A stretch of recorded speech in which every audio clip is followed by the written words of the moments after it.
Avant de commencer, petit disclaimer. Je tiens à rappeler que ce podcast ne parle uniquement que de certaines églises, de fausses églises en particulier qui exploitent les fidèles sans vergogne et ne fait en aucun cas une généralité. On peut commencer. En France, une enquête a récemment été ouverte pour abus de confiance contre l'église Acer, accusée de dérives sectaires. Sans parler du fait que l'église obligerait ses fidèles à faire des dons, une tiktokeuse nommée Ashley serait tombée en dépression à la suite de l'emprise subie auprès de ce ministère.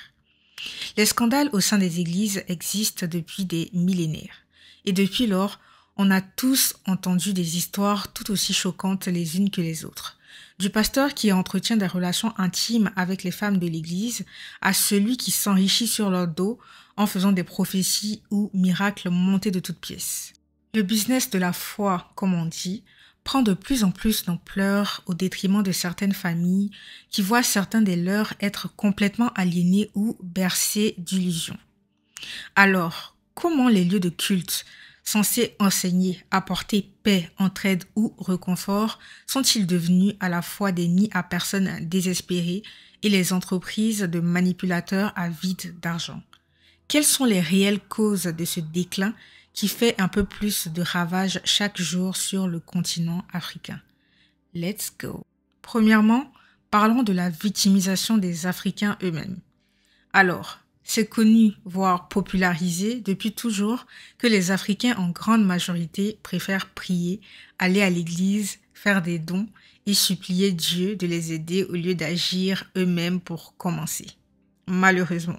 Pas que la prière n'aide pas ou n'est pas importante, mais au fil du temps, certains se sont un peu déresponsabilisés, paraissent et ne font rien de concret en attendant que Dieu leur vienne en aide, comme si l'argent allait tomber du ciel du jour au lendemain. C'est bien beau de tout le temps se plaindre de notre passé colonial et des colons, de la France, etc., sans cesse se victimiser au lieu de prendre exemple sur les pays asiatiques, anciennes colonies d'ailleurs comme nous, telles que la Chine, qui malgré leur passé tumultueux, défaillant, ont su se relever au point de concurrencer leurs anciens colons. Qu'est-ce qui nous empêche, nous aussi, de se reprendre en main au lieu de confier la totalité de notre destin à des puissances extérieures? Des puissances qui ne font que nous exploiter de surcroît. Personnellement, je suis une partisane du verset « L'homme propose, Dieu dispose ». Personne ne viendra t'aider si tu ne te bats pas pour toi-même. J'ai été particulièrement choquée par exemple d'apprendre que certaines églises fixent maintenant le montant que les fidèles doivent verser pour la dîme. En plus, le montant est fixé selon les revenus du fidèle, c'est-à-dire si tu es riche ou tu as un bon poste dans la vraie vie, c'est logique que tu payes plus que quelqu'un qui est caissier par exemple. Et qu'il y a maintenant des dispositifs de paiement par carte bancaire pour la quête. Franchement, qu'est-ce qui différencie ce nouveau mode de fonctionnement d'un commerce basique? Comment se fait-il que des pays africains, aussi riches, territorialement parlant bien sûr, sont-ils incapables de se développer par eux-mêmes au point de voir piluler des églises à chaque point de rue dans l'optique de soi-disant aider des âmes dépressives, des âmes perdues, pour leur donner le salut? Quelles sont les causes et les conséquences réelles de ces défaillances? D'où viennent-elles? Saviez-vous qu'en Afrique, certaines églises obligent leurs fidèles à payer un montant précis pour la construction de leur maison au paradis, au risque de se retrouver sans abri dans le spirituel après leur mort? Ça paraît fou, mais c'est réel. Sachant qu'en plus, le paradoxe est que sur Terre, les mêmes fidèles sont peu nombreux à avoir un domicile fixe. Dans ces cas-là, sauf forte emprise et manipulation psychologique, comment des personnes dotées de toutes leurs facultés peuvent y adhérer? Après, c'est facile de juger d'un point de vue extérieur, un peu comme dans les relations toxiques, mais bon, c'est dommage que ce phénomène prenne de plus en plus d'ampleur. Ensuite, suis-je la seule à avoir constaté que depuis la pandémie de Covid-19, les êtres humains sont un peu plus perdus? Faites juste le rapport avec la montée fulgurante du développement personnel ces dernières années et de la spiritualité, ce qui traduit fortement cette quête de sens et ce besoin de se reconnecter à plus grand que soi. D'où la vulgarisation de la loi de l'attraction ou de la manifestation. Subtilement, l'humanité a connu une période profondément angoissante et difficile qui a laissé place à des questionnements et des traumatismes qui ont plongé énormément de personnes en dépression, y compris bon nombre d'Africains. Si vous remarquez bien, c'est depuis la pandémie qu'il y a eu cette hausse de campagnes de sensibilisation sur la santé mentale en Afrique, très banalisée autrefois. Par contre, comme tout bon entrepreneur, certains faux pasteurs ont l'œil et ont beaucoup capitalisé sur ça.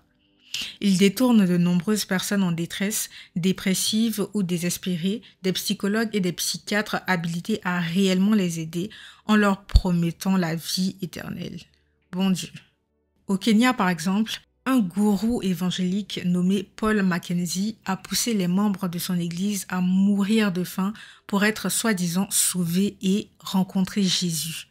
On parle ici de 238 corps inanimés retrouvés par la police et une inculpation dans 3 procédures distinctes pour cruauté sur enfants, homicide involontaire, terrorisme et assassinat. En 2024, s'il vous plaît, qu'est-ce que l'avenir nous réserve donc face à tout ça?